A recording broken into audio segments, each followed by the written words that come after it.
Bonjour à tous et merci de nous suivre sur Béni TV. On évoque depuis quelques années les bons chiffres de la croissance économique africaine. Mais à la différence d'autres parties du monde où une croissance soutenue a permis d'accélérer la transformation économique, on constate que la croissance relativement bonne en Afrique ne profite pas au grand nombre puisque de nombreux Africains sont encore enfermés dans le cercle vicieux de la pauvreté. Alors pour faire face à cette situation, pour certains experts, les regards doivent s'orienter sur la compétitivité de nos entreprises, véritable moteur de la croissance du continent, notamment les questions liées à leur gouvernance, aux défis de la transparence et à l'environnement des affaires. Pour en parler, nous recevons un expert du domaine, Youssouf Karis. Bonjour. Bonjour Paul. Alors, vous êtes le directeur d'abord et chef économiste à Bloomfield Investment, la première agence de notation de l'Afrique francophone. Merci d'avoir répondu à notre invitation. Exactement, le plaisir est pour moi.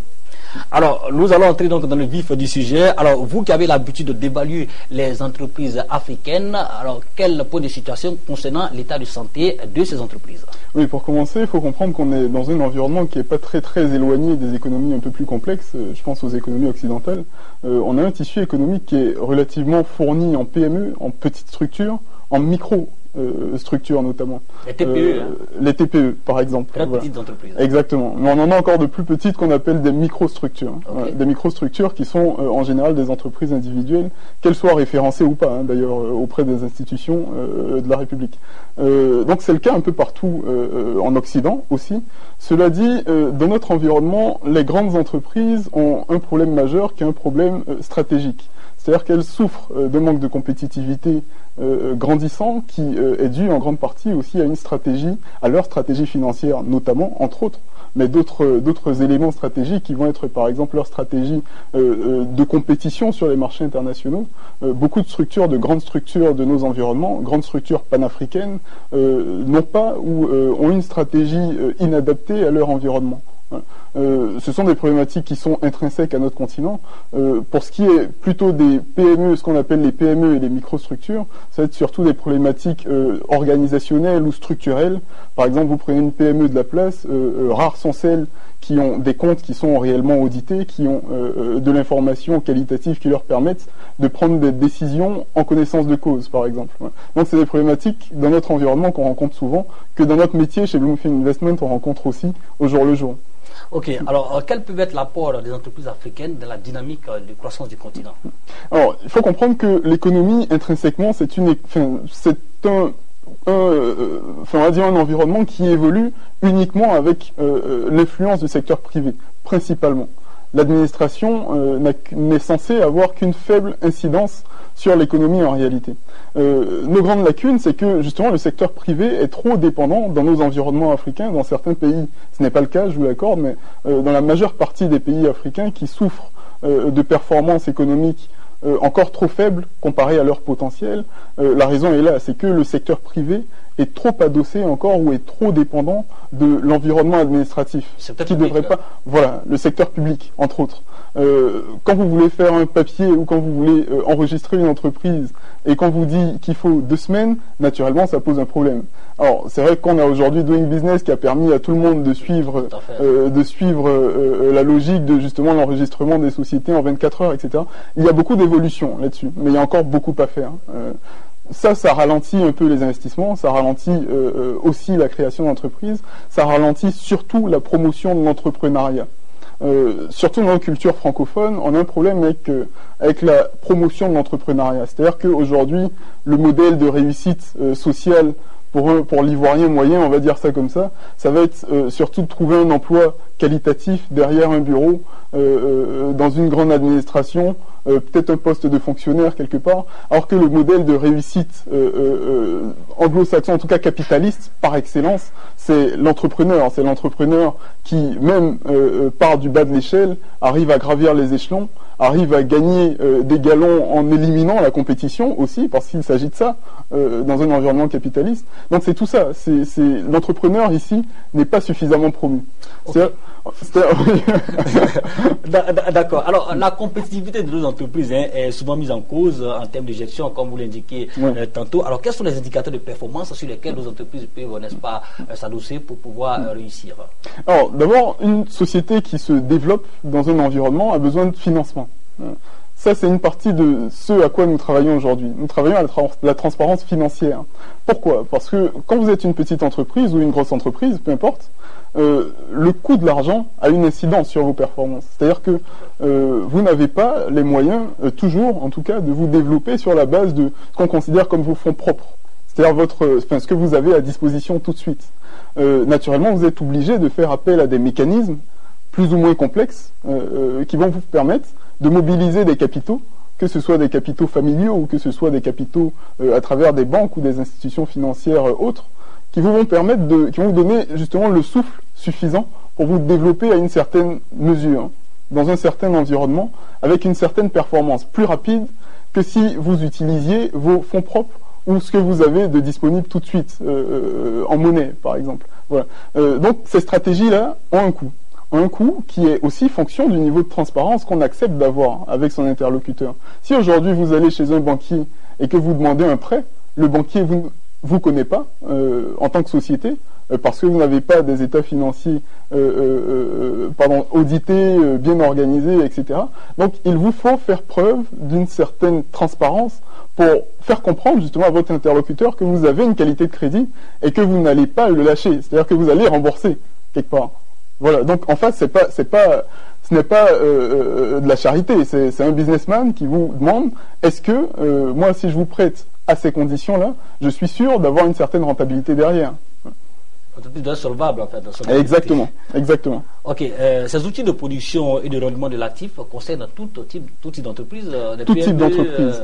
Même une entreprise individuelle a besoin de faire état de sa qualité de crédit. C'est-à-dire que moi, en tant qu'individu, j'ai besoin de travailler sur ma solvabilité, même si c'est une entreprise individuelle, j'ai besoin de travailler sur ma solvabilité, sur mes compétences, mes performances opérationnelles, c'est-à-dire sur le terrain, dans mon secteur d'activité, il faut que je puisse prouver que je produis du service ou du produit que je produis mieux que mes concurrents, par exemple.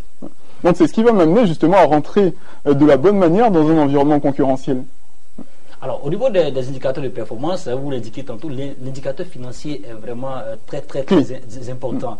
Alors, au niveau des indicateurs financiers, on parle bien évidemment de transparence. Alors, Youssouf Karis, vous qui êtes un expert de ce domaine-là, l'entreprise africaine face au défi, n'est-ce pas, de la transparence, de la gouvernance, de l'information financière, quel regard, quelle analyse?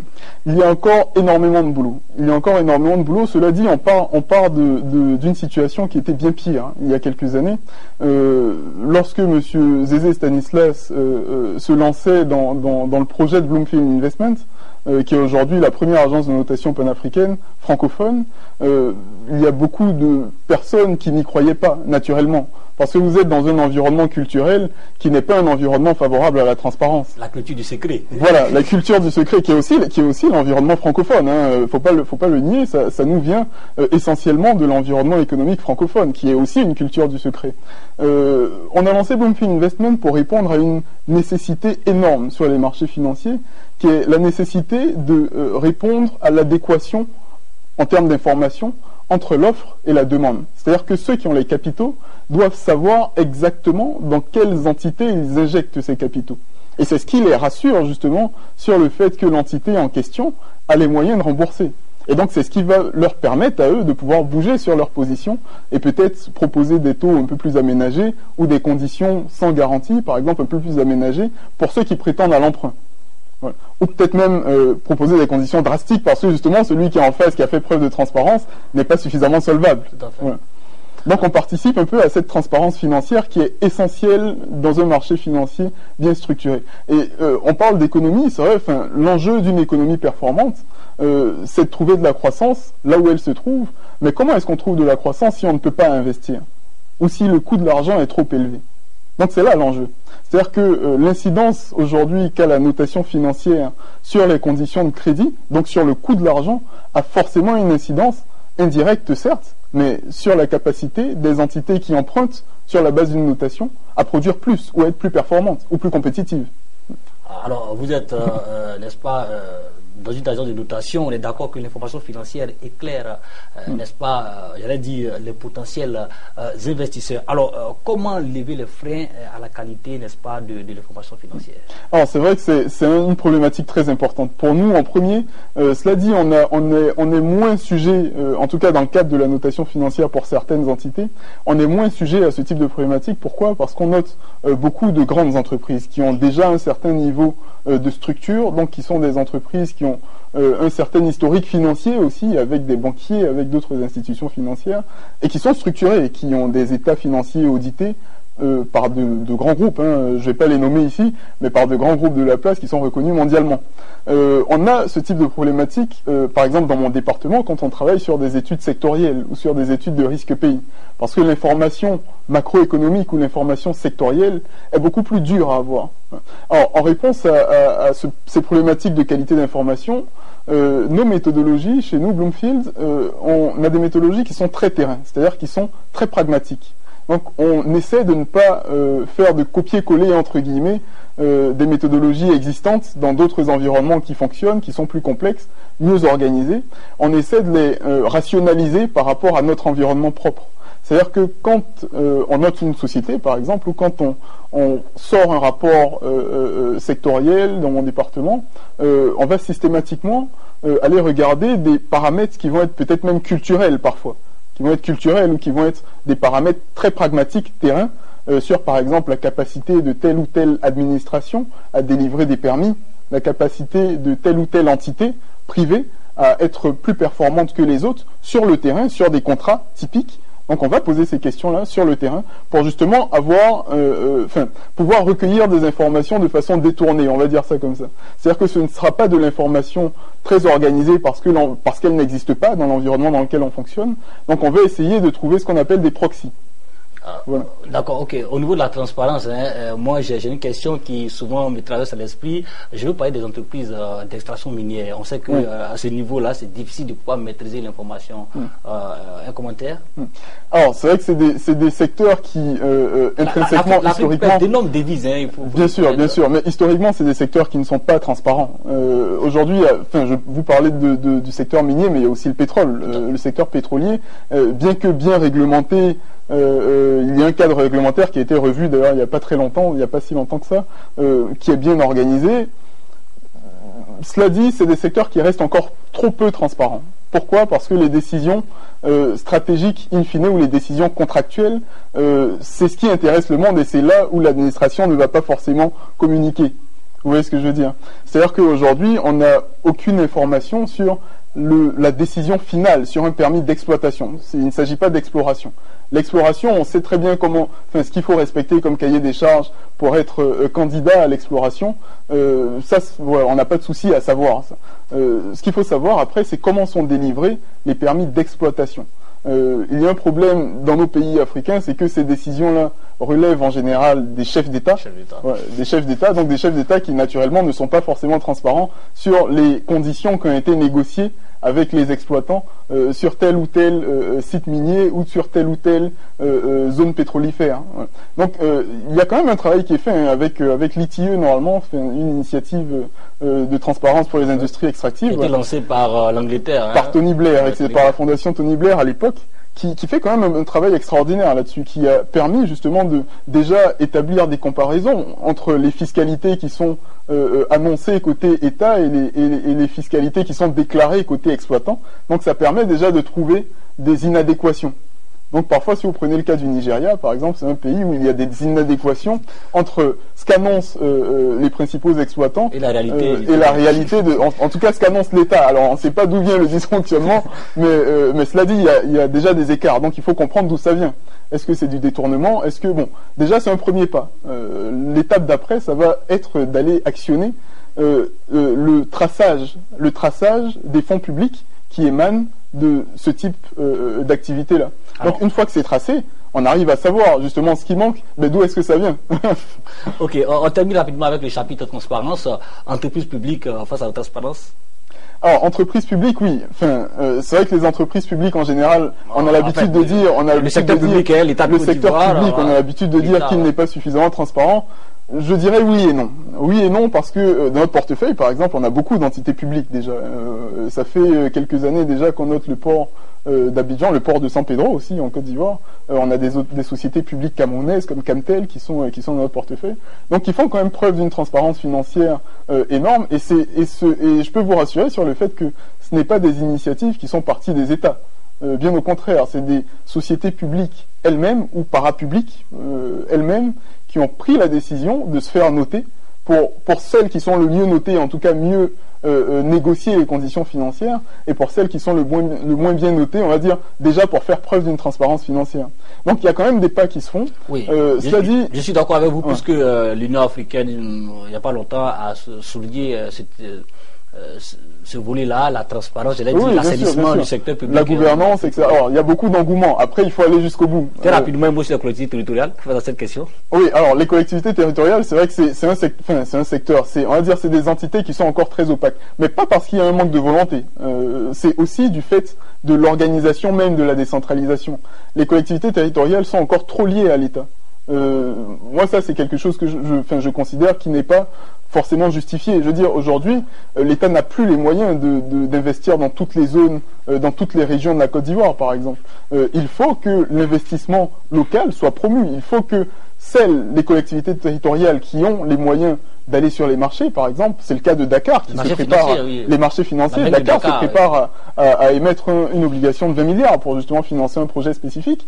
Il faut que les collectivités territoriales aient la possibilité d'aller sur ce type d'opération sans forcément l'aval de l'État. Ça n'a pas de sens. Je suis d'accord avec vous, dans la mesure où c'est pas normal qu'aujourd'hui le budget de fonctionnement soit plus que le budget d'investissement. Voilà. Et même pour aller plus loin, c'est pas normal que le budget tout court, le budget investissement et fonctionnement des collectivités territoriales soit directement lié au bon vouloir de l'État en termes de trésorerie, etc. Bon, faut leur laisser un petit peu de lest. D'accord. Alors, pour des raisons structurelles, il est difficile d'adapter le modèle occidental à l'Afrique. Les entreprises sont individuelles ou familiales, majoritairement petites. Elles ne font pas d'appel public à l'épargne et ils sont dirigées généralement par les fondateurs ou les gestionnaire de famille en fait. En fait, moi ça me fait un petit peu de peine, on va dire ça comme ça, quand j'entends parler d'adapter le modèle occidental à l'Afrique. Non, il s'agit de trouver un modèle africain, tout court. Vous êtes dans un environnement qui a ses spécificités. L'idée n'est pas d'aller chercher ailleurs ce qui convient à un environnement qui a ses spécificités. L'idée, c'est de créer des modèles, donc sur des bases quand même rationnelles, donc des modèles qui fonctionnent avec les spécificités qui nous sont propres. C'est-à-dire que quand vous parlez des petites entreprises, des entreprises familiales par exemple, une entreprise familiale, il y en a ailleurs, il y en a des entreprises familiales ailleurs, mais dans notre environnement qui est très spécifique, avec ce qu'on sait par exemple sur les organisations familiales, sur la difficulté de transmission du patrimoine, il s'agit justement dans le processus d'accompagnement des structures familiales par exemple, de trouver des modèles qui permet aux chefs de famille de faciliter les transmissions, parce qu'on en connaît des sociétés africaines qui sont tombées, qui ont coulé pour des difficultés de transmission, parce que justement les fils ou les petits-fils ou les fils et les petits-fils se sont un petit peu bagarrés pour récupérer le gros morceau. Okay. Donc il faut trouver des modèles africains. Alors, pour certaines voix, la présence massive des entreprises étrangères n'a pas été une opportunité pour l'Afrique d'acquérir j'allais dire plus rapidement, les connaissances technologiques, les savoir-faire, les capitaux et les circuits de commercialisation qui lui manquent cruellement. Non, il y a aussi là quelque chose de fondamental, c'est que tant qu'en Afrique on considérera que notre essor économique ou notre essor culturel ou même social est directement lié à l'extérieur du continent, à mon avis, on fera toujours fausse route. Et c'est naturel. Moi, je ne connais aucune économie parfaitement constituée, donc très complète, qui est, on va dire, sur tous les secteurs d'activité, qui fonctionne uniquement avec l'extérieur. Ça n'existe pas. On a un tissu économique qui est fourni. Avant toute chose, les premiers investisseurs dans notre pays et dans la majeure partie des pays africains, ce sont des entités locales. Quand vous prenez le volume des IDE, par exemple, comparé à l'investissement intérieur du secteur privé, ça ne représente absolument rien. Donc pourquoi aller chercher ailleurs alors que l'investissement local n'est pas suffisamment promu? D'abord, faisons le travail de promouvoir suffisamment, de mettre en place les conditions qui permettent aux structures locales d'investir massivement, de trouver des champions locaux aussi, par exemple, parce qu'il faut y en avoir des champions locaux. Libérer les potentiels. Voilà, libérer des potentiels, mettre en place des conditions fiscales qui permettent à ces champions aspirants, entre guillemets, de transformer les essais, donc de devenir réellement des champions compétitifs à l'échelle africaine déjà, et puis ensuite même, pourquoi pas, mondiale. Parce que quand ça chauffe, les entrepreneurs locaux restent sur place. Bien sûr. Voilà. Alors, un autre chapitre, un vent de réforme souffle sur la réglementation du business dans le monde entier, et cela est perceptible quand on suit le rapport Doing Business de la Banque mondiale. Alors, ce vent-là souffle sur l'environnement des affaires en Afrique. Oui. Alors, effectivement, il y a beaucoup de pays, gros engouement derrière Doing Business, même si la Banque mondiale elle-même reconnaît avoir construit un petit peu Doing Business, pas forcément de la bonne manière, mais cela dit, ça a l'avantage de faire bouger les pays sur un certain nombre de lignes directrices qui sont quand même très importantes. Je parlais tout à l'heure de la création d'entreprises. Ce sont des activités qui sont clés pour l'essor économique d'un pays. Il y a aussi les conditions, les conditions de l'efficacité administrative. J'en parlais aussi tout à l'heure. Ce sont des conditions clés dans un environnement qui permet de mieux performer. Une bouffée d'oxygène pour les entrepreneurs locaux. Oui, aussi, oui, voilà, par exemple. Mais cela dit, Doing Business, ça reste un score. Il ne faut pas se limiter au score, il faut faire attention. Parce que quand on dit de la Côte d'Ivoire, par exemple, qu'elle est 2 années de suite, dans les meilleures performances mondiaux en termes de Doing Business, de par son score, de par son évolution au score. Le Ghana et le Kenya. Voilà, derrière, on reste quand même dans le bas du classement. Et derrière, il faut s'assurer que ce qui est pris en compte par Doing Business a un impact réel sur l'investissement local et même l'investissement qui provient de l'extérieur aussi, en termes d'IDE par exemple. Donc il faut s'assurer que justement on ne fait pas que mettre en place le cadre, mais il faut s'assurer que le cadre est efficace, le nouveau cadre.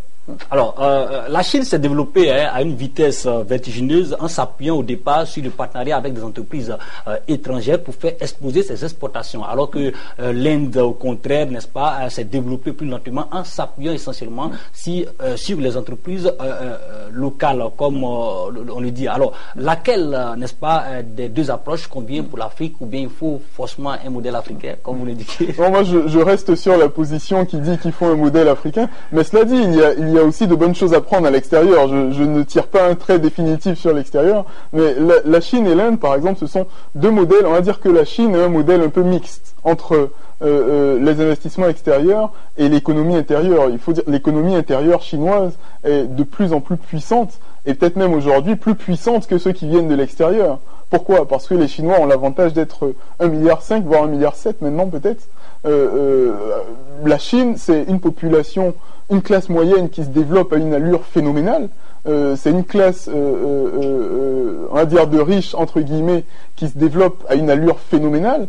Je veux dire, aujourd'hui, la Chine a tous les avantages, tous les atouts pour se positionner comme première économie mondiale. Mais comment elle s'est construite ces atouts-là? Elle a d'abord promu ses locaux. Elle a d'abord fait de ses locaux des champions. Et ensuite, elle a mis en place le cadre pour permettre d'attirer des investissements, permettre d'attirer des industries, récupérer l'information technologique, récupérer le savoir et en bénéficier derrière, parce que les locaux arrivent à justement s'asseoir et monter sur l'apprentissage qui a été fait. Je comprends que vous conseillez ce modèle à l'Afrique. Bon, j'irai pas jusqu'à le conseiller à l'Afrique. C'est vrai qu'il y a de bonnes choses à prendre. Je dirais qu'il y a de bonnes choses à prendre, mais avant toute chose, je pense que les Africains mériteraient de réfléchir un peu plus. On parle beaucoup d'émergence, c'est un sujet, c'est un sujet à la mode entre guillemets, mais les Africains mériteraient plus de réfléchir à un mode de développement africain, qui permettrait non pas que de faire de la croissance, parce que faire de la croissance quand on part de très bas, c'est facile en réalité, c'est pas très compliqué. Ce qui est compliqué, c'est de faire en sorte que la croissance soit profitable. Quand on parle de développement, c'est pas juste la croissance économique. Une croissance inclusive. C'est une croissance inclusive qui permet à l'Africain moyen d'avoir un revenu, qui permet à l'environnement d'être mieux structuré, qui permet d'être dans un environnement plus discipliné. C'est ça l'émergence aussi. Youssouf Khamis, l'Afrique, depuis 10 ans, au niveau de la croissance économique, nous sommes des modèles. On parle de 7 à 5% comme constance au niveau du taux de croissance. Alors, comment faire bénéficier à l'ensemble des jeunes africains qui ne travaillent pas, malgré la croissance, les jeunes sont encore au chômage, les entreprises n'embauchent pas assez? Alors, les entreprises n'embauchent pas assez, c'est vrai. Enfin, repartons à la croissance. L'idée de croissance, c'est une croissance mathématique, ce sont des chiffres. Je vous disais, la croissance, c'est un préalable au développement, mais ce n'est pas le développement. Pour permettre à une entreprise locale d'embaucher et donc de participer justement à l'essor vers le développement, à la direction développement, pour permettre à une entreprise locale de recruter, déjà, il faut qu'elle ait la main-d'œuvre disponible qualifiée. Aujourd'hui, quand vous regardez l'éducation dans les pays africains, alors il y a certaines écoles privées qui arrivent à sortir du lot, mais la problématique de la main-d'œuvre qualifiée, c'est une problématique essentielle pour toutes les entreprises du continent. Beaucoup d'entreprises de grande envergure, entre guillemets, sur le continent, recrutent beaucoup dans la diaspora. Bon, les Africains de la diaspora, on va dire que ce n'est pas la majeure partie des Africains sur le territoire, donc naturellement, ce n'est pas encore une croissance inclusive. Déjà, il faut repartir à la base, c'est l'éducation. Ok, je souhaite qu'on finisse, n'est-ce pas, cet échange par cette question. Alors, nos pays ont ambition d'être émergents d'ici quelques années. Alors, sont-ils sur la bonne voie? Que doit-il faire? Alors, l'émergence, c'est vrai que c'est un effet de mode. On en parle beaucoup. Moi, j'aime pas trop ce terme parce que justement, on ne sait pas vraiment définir ce que c'est l'émergence. Personne ne vous donne une définition réelle de ce que c'est l'émergence. Comment ça se mesure? Moi, si je devais emprunter ce terme, allez, pour juste l'occasion, là, aujourd'hui, pour répondre à votre question, je dirais que l'émergence, c'est à la fois une dimension culturelle, sociale et économique, pourquoi pas. Mais culturelle, pourquoi? Parce que culturelle, il faut qu'on arrive à inculquer à l'Africain la discipline et le sens du travail, chose que aujourd'hui on n'arrive pas suffisamment à faire, ou en tout cas pas de la bonne manière, parce que, enfin, je vais pas aller jusqu'à dire que les Africains ne travaillent pas, ce qui est faux. Moi, je trouve qu'on a quand même une culture du travail en Afrique qui est quand même très prononcée, mais cela dit, il faut arriver à l'organiser, et il faut arriver à en faire des modèles. Social, pourquoi? Parce qu'il faut inculquer aussi aux gens, je veux dire, un sens dans leur cadre de vie qui leur permette d'être en meilleure santé, d'être dans des environnements plus propres. Tout ça, pour moi, ça participe de l'émergence. Et économique, peut-être pour finir, faire en sorte que, justement, on dispose ici de toute l'infrastructure nécessaire, du cadre économique nécessaire au développement des entreprises locales, au développement des marchés financiers, au développement aussi on va dire, de tout le cadre économique des pays africains. Aujourd'hui, quand vous décidez de partir à Kigali en avion, vous réfléchissez à quelle trajectoire emprunter, parce que vous êtes sûr que Abidjan-Kigali n'est pas possible. Ok, alors nous sommes presque à la fin de cette émission. Nous passons, n'est-ce pas, à la signature de notre invité dans le livre blanc de Perspective Afrique, une phrase pour marquer votre passage.